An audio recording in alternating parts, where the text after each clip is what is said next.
Hello, Captains. It's me, Tonic TZW, and I've been grinding out the Tier 7 Riga, and let's just say that playing top tier constantly, time and time and time again, can be tiring. So last night, just to unwind a little bit before I headed to bed, myself and Shannon, who you've all seen on a live stream and in a number of my videos, decided to take out a couple of Agincourts to brawl. So a quick look at the captain build. It is Charles Madden. We're running pretty much a full brawler build, apart from running brawler at the top. We've got Haruna there, the Azulian secondaries boost, and we've got Franz von Hipper. So it is all about the secondaries in this one, and it is all about getting out there in brawling. Now, yes, it is a little bit like seal clubbing when you go down to tier 3, but sometimes you need that little bit of break from the grind to have a little bit of fun. And if anything, it gives the new guys down at tier 2 and tier 3 a little bit of a challenge and something to try to overcome.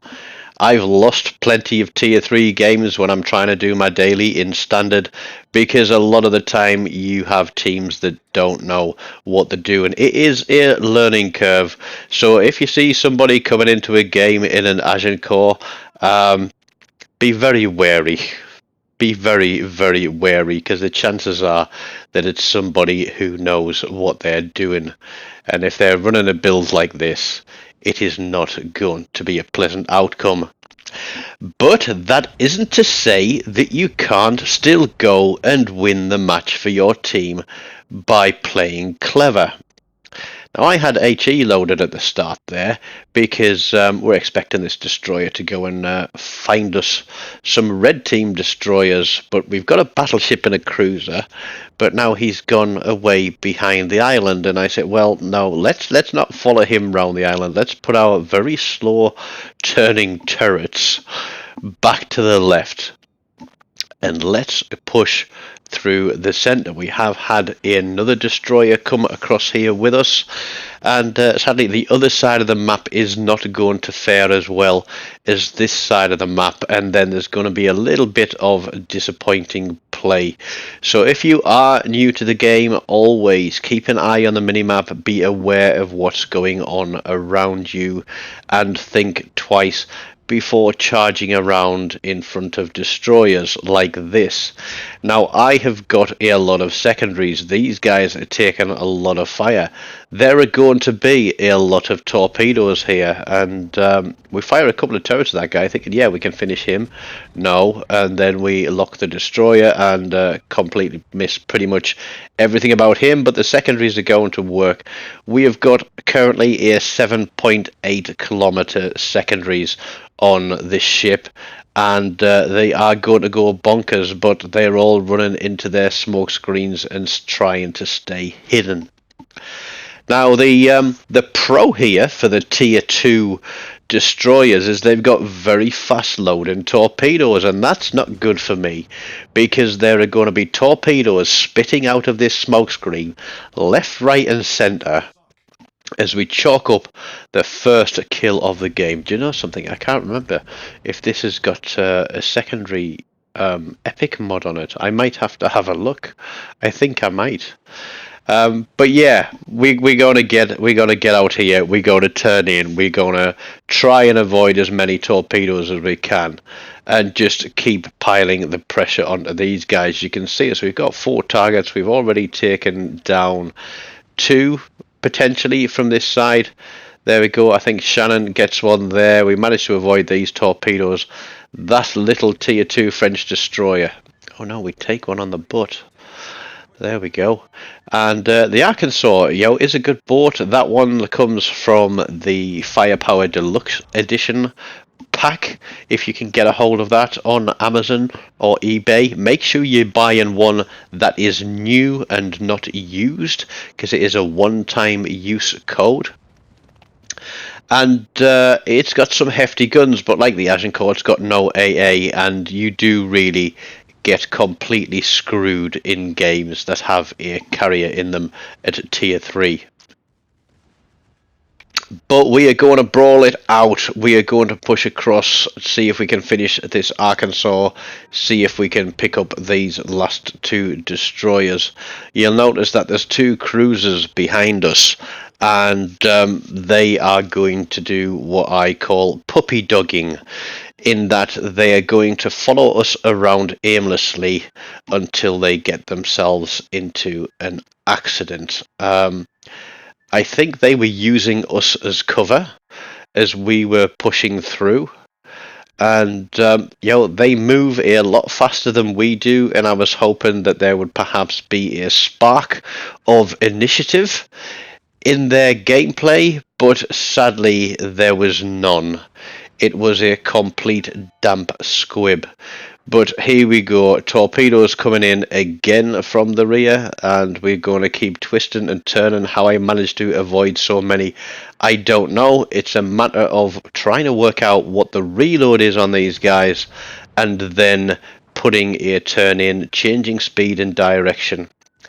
Now, we had HE loaded there because earlier we piled a salvo into a broadside cruiser and of armor piercing, and got absolutely nothing. But a fire will do damage as well, and these secondaries are going to keep ticking away at this guy's hit points, and then we are going to push into the capture point, and you'll see that two cruisers are still following us around.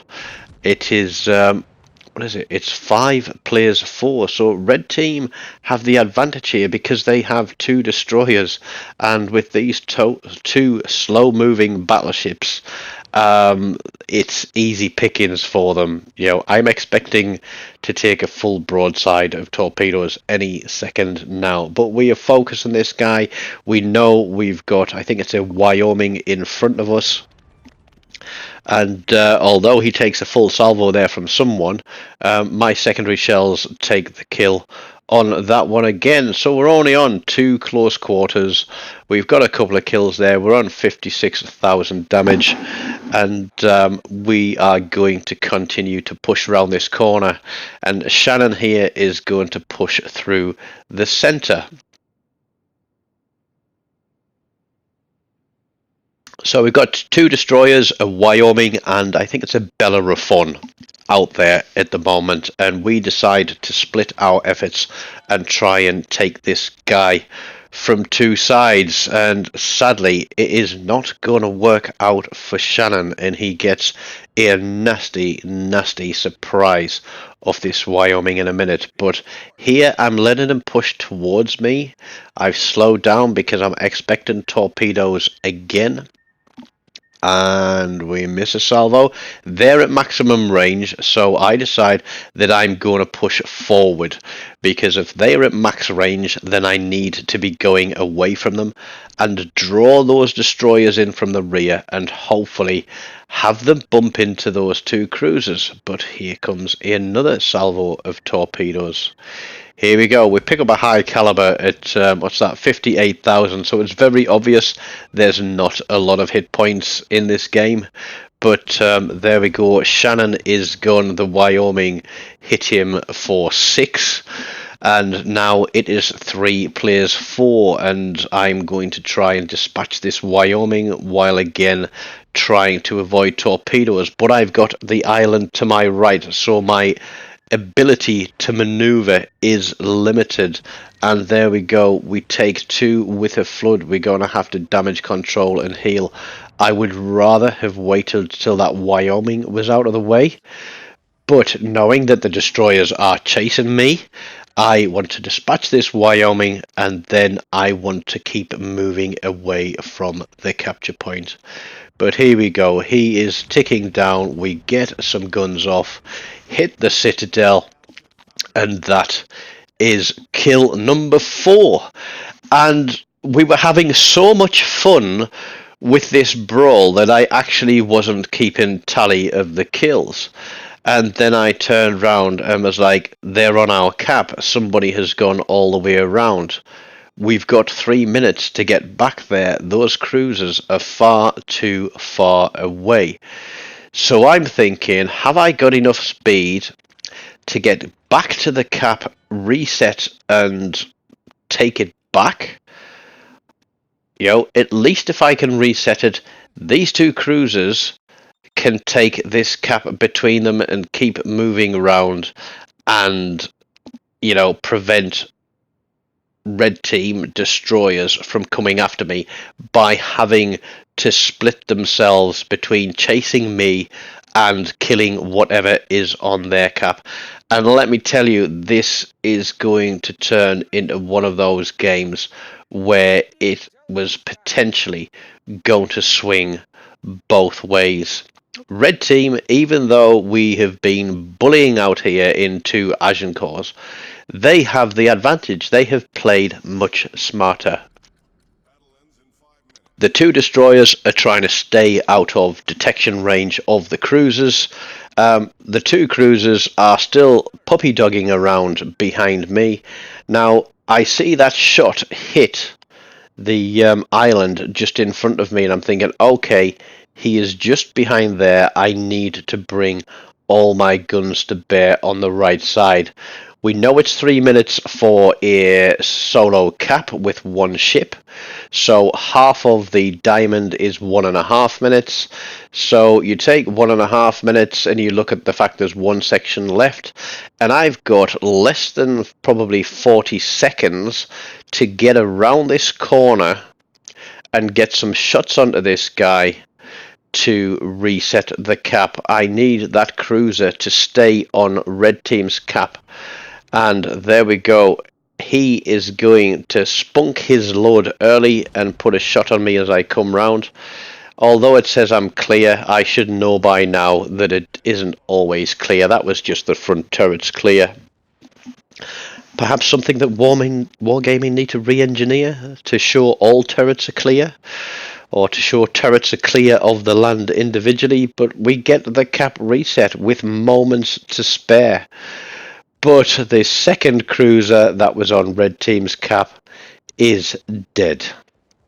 And that is utterly, utterly disappointing, because as we put a full salvo into this guy and take him for Kraken number 136, if you look at the points, there are literally not much in it. And I have a feeling that both of these destroyers want to kill me.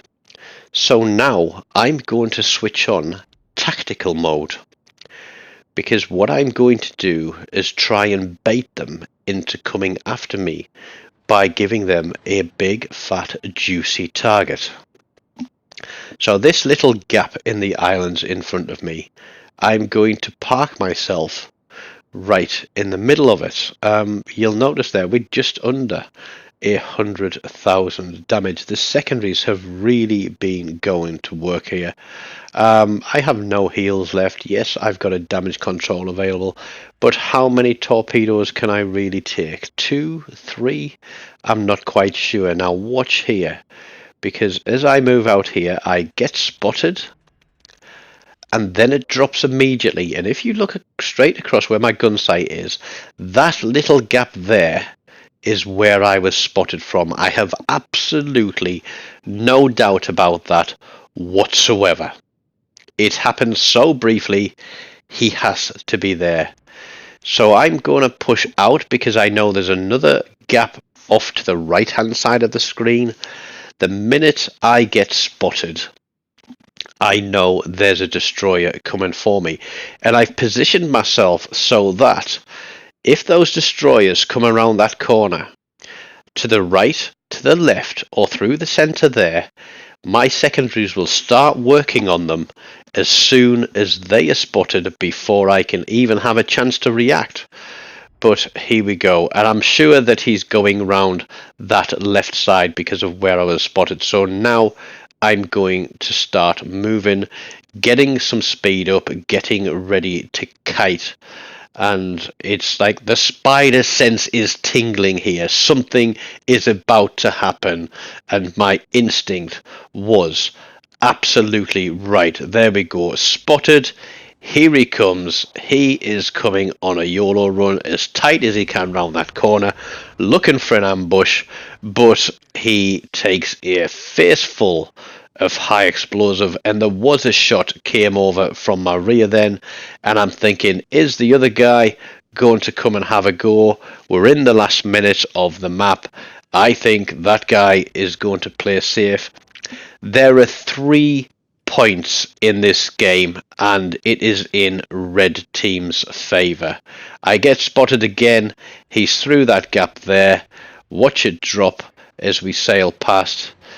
We aren't going to get the win on this one, unfortunately, because the clock is going to run down on us. I really wanted this guy just to take a pop with a couple of seconds to spare, because the salvo from that would have ended it. So there we go, just under 104,000 damage, 6 kills, high cal, Confederate, 2 close quarters, the Kraken, and a dev strike. It was a fun game to round the night off on. And there we go, top of the board by a long way. Obviously a lot of new players in there looking at their badges, but you know, there were some seasoned players in there as well with quite a few thousand hours under the belt.